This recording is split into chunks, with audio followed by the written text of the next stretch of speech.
दोस्तों, सिद्ध साहित्य इतना रोचक है कि आपको भारत के ऐसे सिद्धों संतों की जानकारी मिलती है जिनके बारे में बहुत कम लोग को पता होता है। इसीलिए साहित्य पढ़ना, कविता कहानी पढ़ना अच्छा है, लेकिन थोड़ा सिद्ध साहित्य का भी अध्ययन करना चाहिए। भारत सिद्धों की भूमि है, भारत संतों की भूमि है। भारत ही वो भूमि है जहाँ पे स्वयं भगवान जन्म लेते हैं, क्योंकि किसी और जगह आपको ऐसा नहीं मिलेगा, किसी अन्य सभ्यताओं में आपको वो नहीं मिलेगा जो आपको भारत की सनातन सभ्यता में, जो परंपरा में जो देखने को मिलेगा। 5 देव हमारे हैं, ब्रह्मा, विष्णु, महेश, गौरी गणेश। इसके अलावा पंच देवों के अलावा जो हमारे लोक देवता वो अलग हैं। इसके साथ ही सिद्धों की परंपरा में सिद्ध अलग हैं। 9 नाथ 84 सिद्धों का जिक्र मिलता है। बाद में हम देखते हैं कि हमारे भारत में तेलंग स्वामी जैसे इतने महान और चमत्कारिक अद्भुत संत पैदा हुए।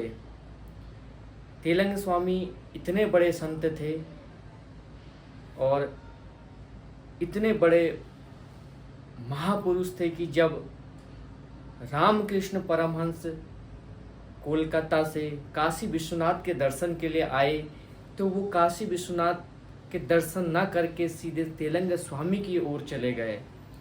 जब वो जा रहे थे तो उनके शिष्य बोले कि मंदिर तो उस तरफ है, आप दूसरी तरफ क्यों जा रहे हैं? तो उन्होंने बोला, जो जिक्र मिलता है साहित्य में, किताबों में, संतों की किताबों में, सिद्ध साहित्य में, तो रामकृष्ण परमहंस की जीवनी में, रामकृष्ण परमहंस पे लिखी किताबों में जिक्र मिलता है कि रामकृष्ण परमहंस कहते हैं कि मैं नहीं जा रहा हूँ, मुझे कोई खींच रहा है, कोई महापुरुष है जो मुझे चाहता है कि मैं उससे भेंट करूँ।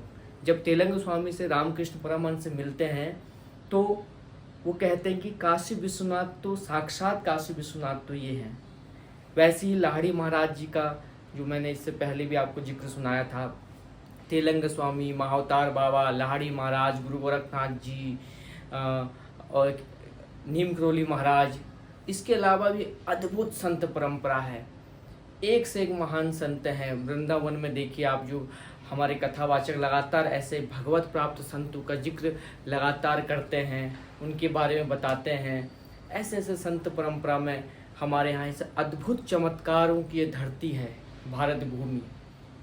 ये सिद्धों की भूमि है, संतों की भूमि है, महात्माओं की भूमि है, स्वयं भगवान की ये भूमि है। हिमालय के कण कण में भगवान का वास है। हिमालय में आप देखेंगे तो ऊंचे जो शिखर है हिमालय के, बहुत जगह पितरों का स्थान है, और हिमालय स्वयं साक्षात भगवान शिव का स्थान है, देवी पार्वती का स्थान है। माँ पार्वती स्वयं हिमालय की पुत्री है। आप दुर्गा सप्तशती में देखिए कि माता का वर्णन, शक्ति का वर्णन किस तरह से किया गया है, और बिना शक्ति के शिव शव है, ये भी हमारे यहाँ ऐसी मान्यता है।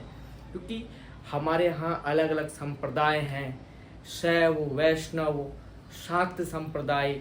आप देखेंगे कि अगर उत्तराखंड की अगर बात करें तो देवता के साथ हर घर में एक देवी होती है। तो देवी का उद्भव जब आप देखेंगे, दुर्गा सप्तशती का अध्ययन करेंगे, तो आपको समझ में आएगा कि देवी का स्वरूप क्या और देवी का प्रादुर्भाव कैसा है। क्योंकि हमारे यहाँ बहुत सारे जो संत हैं, चाहे गुरु गोरखनाथ जी हों, वो योनिज नहीं है, अयोनिज हैं। अयोनिज परंपरा में कि ऐसे है कि जो गर्भ से पैदा नहीं हुए, बहुत सारे सिद्ध वो मंत्र शक्ति से उत्पन्न हुए। उनका प्रादुर्भाव, जैसे देवी का प्रादुर्भाव दुर्गा सप्तशती में आता है, तो वो देवताओं के तेज से उत्पन्न होती है। तो जब हम अपने सनातन सभ्यता, संस्कृति और इसके साहित्य को, अपने संत परंपरा को, अपनी भारत भूमि की महानता को जब हम देखते हैं, तो हमें अध्ययन पहले अपने पक्ष का जरूर करना चाहिए। इसमें भी ये देखा जाता है कि आप किस दृष्टि से किसको पढ़ रहे हैं। अगर रामकृष्ण परमहंस को आप रोमिला थापर की दृष्टि से देखेंगे तो आपका दिमाग वैसे ही काम करेगा। तो भारत भूमि के संतों की, भारत के महात्माओं की, भारत को जानने के लिए आपको सबसे पहले अपने घर को जानना होता है।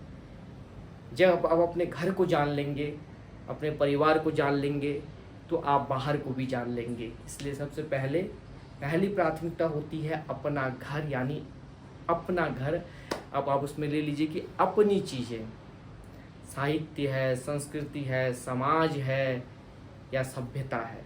तो जब मैं थोड़ा थोड़ा अपने, ये चीज़ें हमें अपने जड़ों से जोड़ती हैं। इनके अध्ययन से आप अपनी जड़ों से जुड़ते हैं, अपनी परंपराओं से जुड़ते हैं। और जड़ों से जुड़ा हुआ आदमी चाहे आर्थिक तौर पे या धन दौलत के तौर पे समृद्ध ना हो, लेकिन वो मन से समृद्ध होता है, विचारों से समृद्ध होता है, और वो अपनी थाती से समृद्ध होता है। क्योंकि उसको फिर धन दौलत की समृद्धि इतनी नहीं भाती जितनी उसको ज्ञान की समृद्धि भाती है।